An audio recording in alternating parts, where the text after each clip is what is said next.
tomto již druhém prázdninovém vydání uvidíte. Knihovna o prázdninách. Všichni tvůrci překvapili svou zručností a originálním zpracováním. Vernisáž v Prelatuře. Srdečně tady vítám, jsem rád, že jsou tady a hnedka předávám slovo. Koncert na druhém nádvoří a bylo to fajn. To totiž jsou varhany chudí, anděle tančí při nich. O porodech v Kamenáči. A mladé maminky se dozví, že porod může být krásná událost. Krásné staré stroje. Vyjíždějí z Prahy od Národního divadla. Fotbalový memoriál, 5. ročník Dědourkova memoriálu a zároveň 21. ročník v Blehově Světili. Snažíme se nějak starat o majetek po předcích. Pouť u Rozárky a další pravidelné rubriky. To vlastně pouť na Jindřicha. A slaví Bernartice, Borovany a přilehlé osady.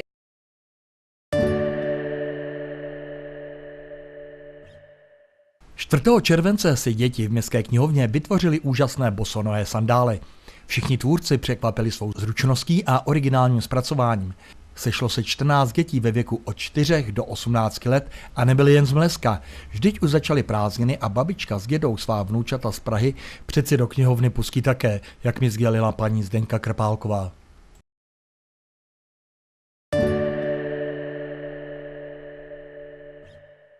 Vernisáž výstavy s názvem Zapomínky proběhla v barokní prelatuře Mileckého kláštera v pondělí 4. července a navštívit ji můžete do konce měsíce. Vítám vás tady všechny v našem klášteře a chtěl bych především přivítat paní Terezu Říčanovou s jejím manželem, s kterými jsme zjistili, že jsme studovali ve stejný rok, stejné gymnázium v Praze.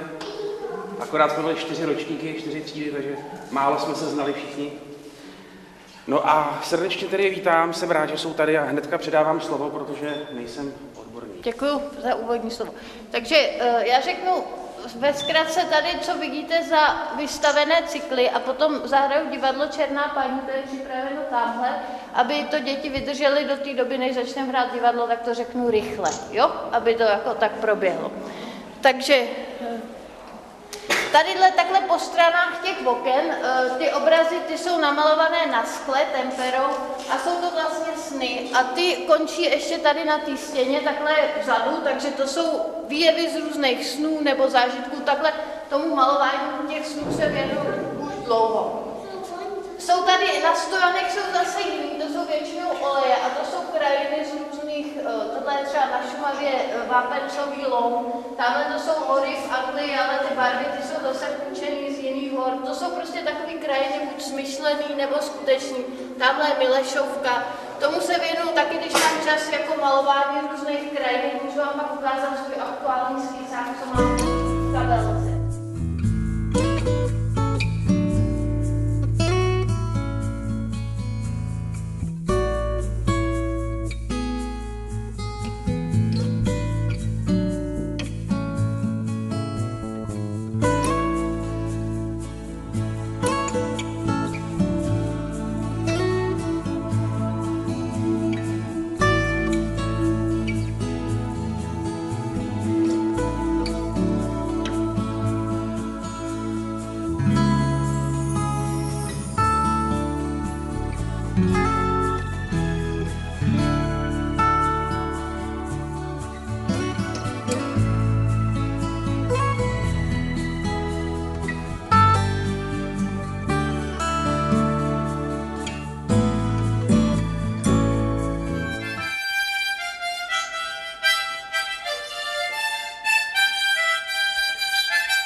Chudý kovář. Měl strašně moc dětí. Ty vysedávaly u něj u stolu, věčně jim chyběly brambory, kuřata nebyla na přidání a kovář byl nešťastný. A jeho žena tam seděla taky, v břiše měla další dítě a ty děti říkali: a proč nemáme kuře jako ostatní? A proč já nemám mobil, když ostatní ho mají? Proč taky nemůžu mít drahý mobil, jako má? A tak podobně ho mučili. Ty starší děti zase říkali: šampon mi nefunguje.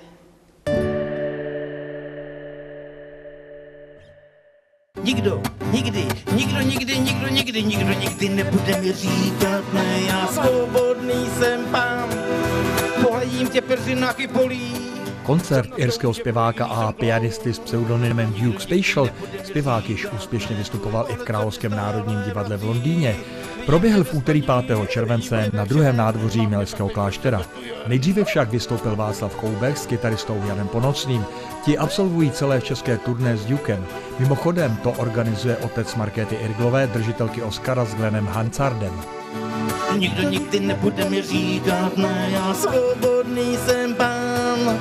Vrať se ke mně pro Boha, ať neupadnu z večera do náručí pomíjivých domů.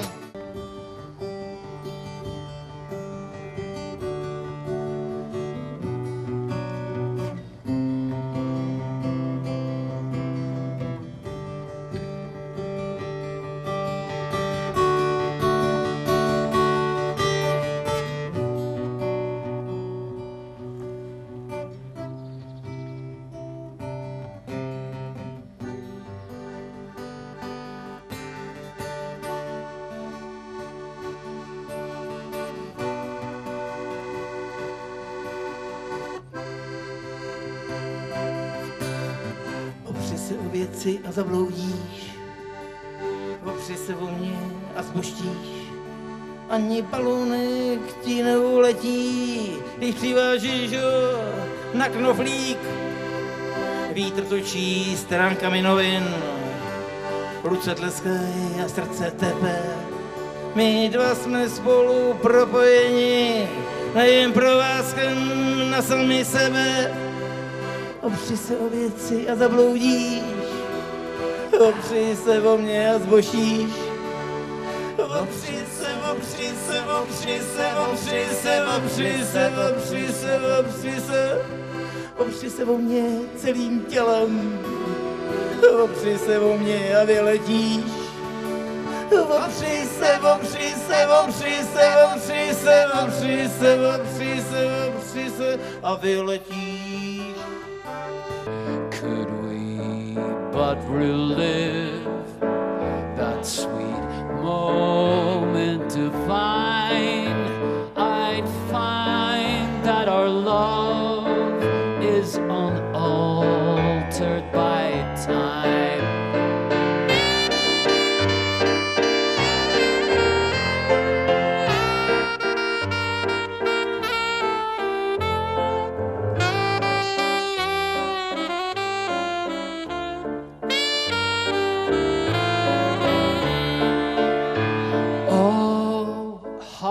We danced on the night we were wed. We thought our true love, though a word wasn't said. The world was in bloom. There were stars in the sky, except for the few that were there in your eyes. Nothing's gonna happen, nothing's gonna change. It's so hard living without you. It is so hard. So hard, it's so hard living without you.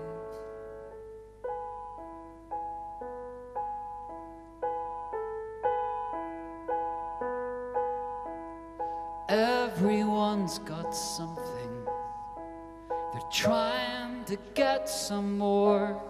They got nothing to get up for, and I ain't about to.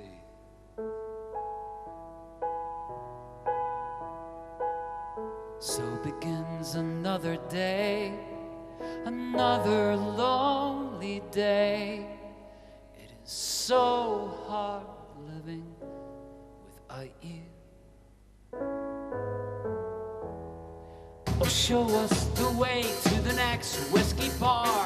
Oh, don't ask why, oh, don't ask why, for we must find the next whiskey bar, or if we don't find the next whiskey bar, I tell you we must die, I tell you we must die, I tell you, I tell you, I tell you we must die. Oh, moon of Alabama, we now must say goodbye.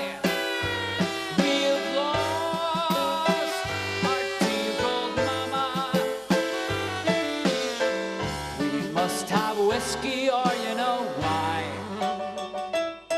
Still in love with you. I wanna see you dance again. I'm still in love with you. On this harvest moon.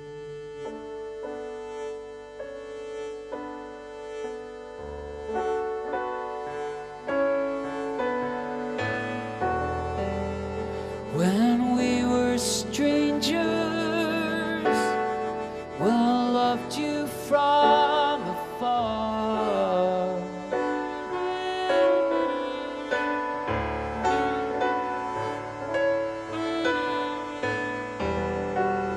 And when we were lovers, I loved you with all my heart.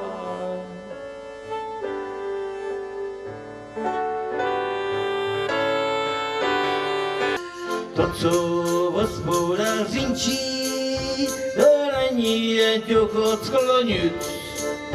To totiž jsou varhany chudí, a anděle tančí při nich. Od hospody, hospodě jdu, na ně sklení z ledé vilou. Ví dobře, že princeznu svou jedinou mají v kapce drinku zakletou.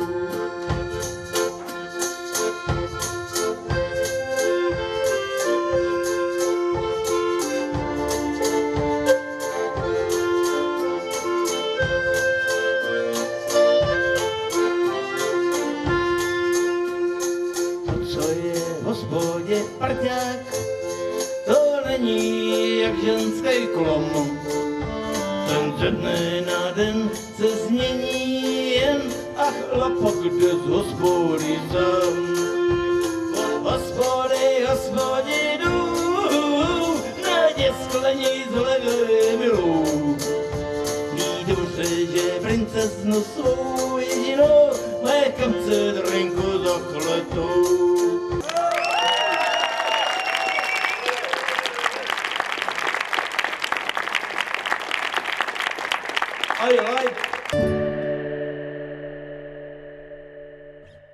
Ve čtvrtek 7. července jsem navštívil hudební klub Kamenáč, kde probíhala akce zdánlivě s hudbou nesouvisející. Paní Suchá, řekněte mi, co tady dneska bude, co se mladé maminky dozvědí?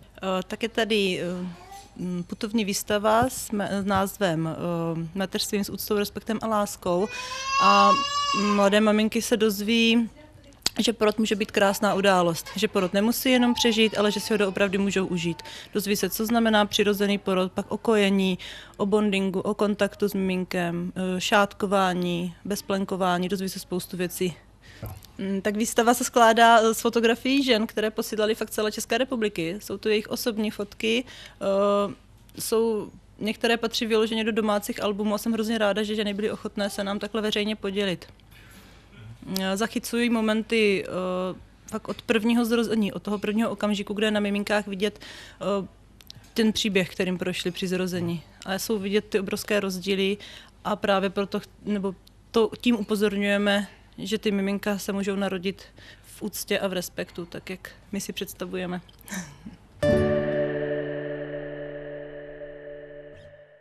Bylo to v pátek 15. července, kdy si milovníci historických automobilů, ale nejen oni, přišli na své. Paní Brčáková, kromě toho, že vám to velice sluší, se vás chci zeptat, co se to tady dneska děje?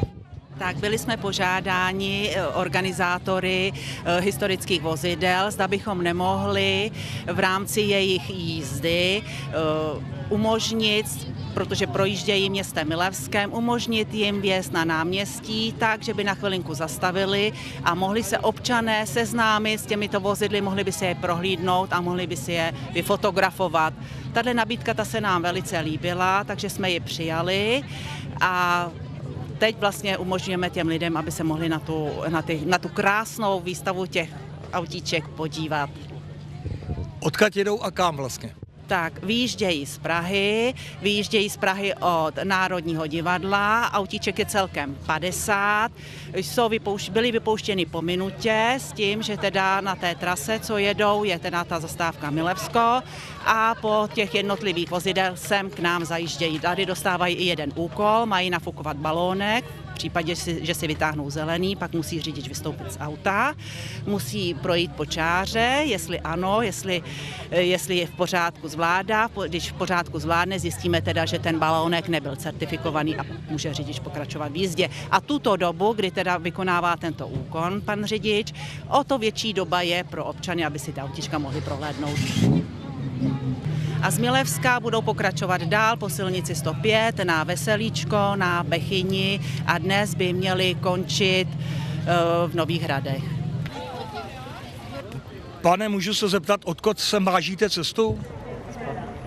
Z Pardubic. Nikoliv z Francie. Vzali jsme to přes Francii, ale směrem z Pardubic.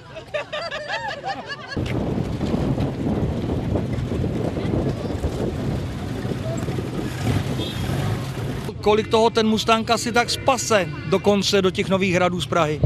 No kolem 18-20 litrů na 100 kilometrů. No.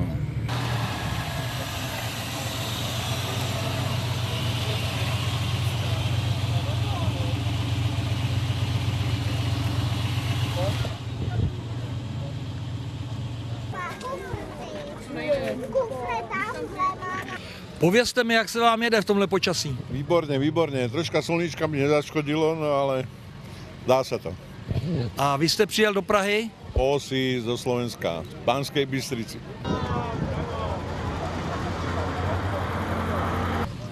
Jak se vám jede v tomhle počasí? Dobre, no, perfektné. Veľmi dobre, nepáli slnko, takže motory krásne chladené. Manželky poslúchajú, tak je to super. A odkud jste přijel na start? Z Trnavy. Po ose nebo jak? Po ose, samozrejme, po ose.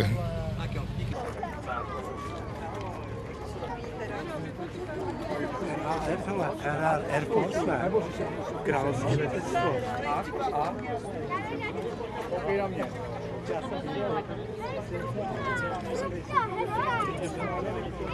Dobrý. Já chci kouknout na druhou stranu. To ani ne, to nemají.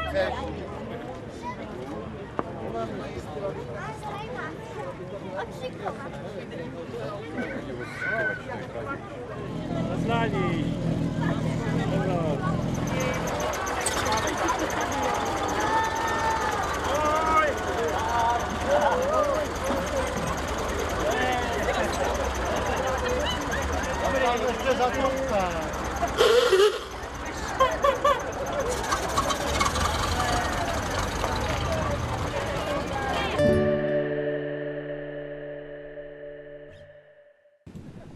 Bylo to v sobotu 16. července, kdy už po páté zazpomínal fotbalový klub FC ZVVZ Milesko na svého bývalého hráče a sportovce tělem i duší, tragicky zesnulého Jaroslava Dědourka.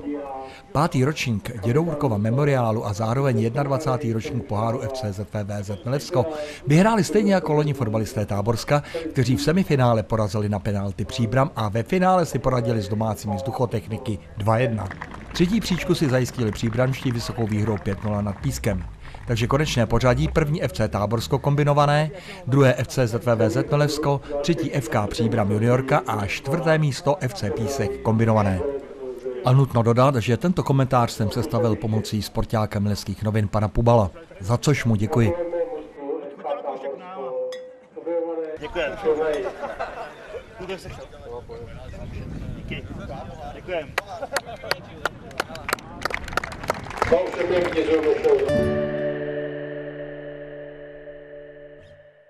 sobotu 16. července jsem za příjemného počasí navštívil Bleho. Dámy, milí pánové, dovolte mi, abych vás všechny přivítala v Blehově u příležitosti slavnostního požehnání nově zrestaurované kaple Panny Marie Sepekovské, postavené obcí v roce 1860. Dnes máme slavnostní požehnání nově zrestaurované kapličky v Blehově. Je to už čtvrtá kaplička v pořadí, kterou jsme opravili. První byla ve Zhoři, druhá v Osletíně, třetí ve Zbyslavi a tato je čtvrtá. Snažíme se nějak starat o majetek po předcích. Kde na to berete peníze?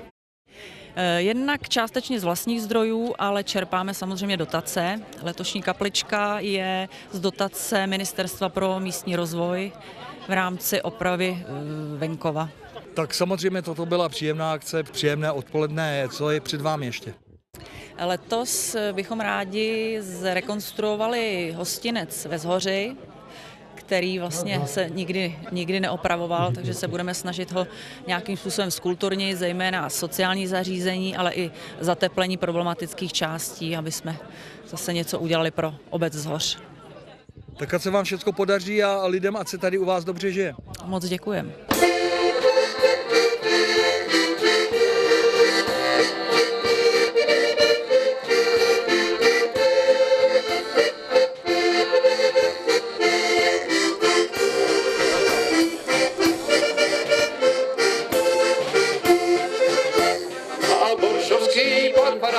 Pěkně káže, rozdává obrázky u oltáře. Bolšovský pan farář pěkně káže, rozdává obrázky u oltáře. A já na to kázání také půjdu, o jeden obrázek prosit budu.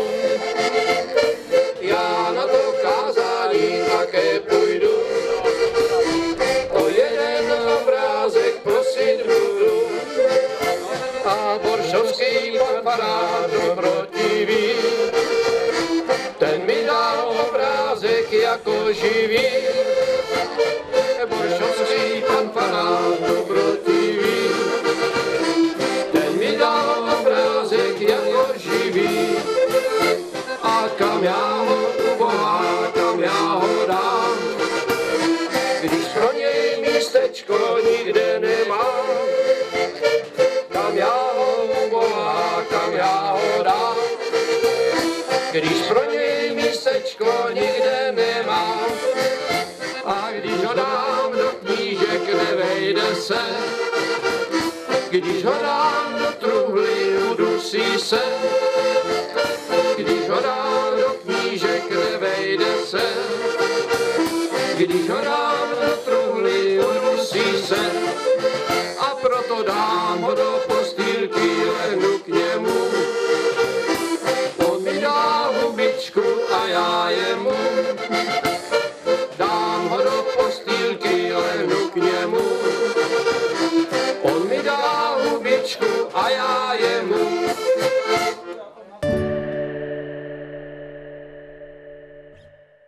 V neděli 17. července se konala tradiční pouť u Rozárky.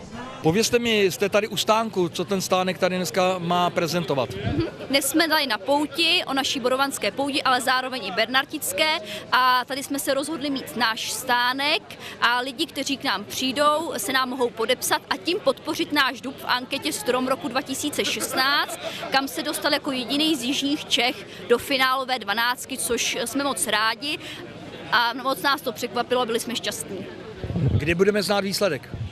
Hlasovat se může do začátku října a je několik forem, jak se to může tahle podpora činit. Jednou formou je právě sbírat hlasy do podpisových archů. V každém archu je 20 hlasů. Další možností je sběr starého mobilního telefonu. Jeden mobil má hodnotu 20 hlasů a třetí možností je poslat dárcovskou SMS-ku. Takže 3 možnosti, jak podpořit náš dub v anketě. Budeme držet palce. Děkujeme moc za podporu všem, protože je překvapující a jak se k tomu spousta lidí postavila a nejen místních, ale i předspolních, což jsme moc rádi a děkujeme takhle všichni. Paní starostko, přibliž nám trošku tradici poutě tady u Rozárky. Tak pouť u Rozárky, je to vlastně pouť na Jindřicha. A slaví Bernartice, Borovany a přilehlé osady Bojenice, Svatkovice, Bylinka, teď abych na někoho nezapomněla. Nicméně, teď se nacházíme na katastru Bernartic, to málo kdo ví z cizích, ale stejně říkáme, že chodíme na pouť do Borovan. Takže to my s panem starostou z Bernartic tak spolu trošku se dobíráme, že já mu říkám, ty se o Rozárku staráš a já se s ní chlubím. Dneska máte nějakou výstavu? No, máme výstavu. Jestli jste už někdo zaznamenal, tak náš strom dub letní na návsi, děvčata z knihovny ho přihlásili do soutěže Strom roku 2016. A tento strom se dostal do finále mezi 12 finalistů a těch 12 stromů bylo nafoceno odborně a byly udělány takový plátna, fotografie a je z toho putovní výstava. Takže teď zrovna ta výstava putovní je u nás o pouti a ve staré škole od 12:30 ta výstava otevřená. Ale musí být jenom dneska, protože zítra putuje celá výstava zase k dalšímu stromu.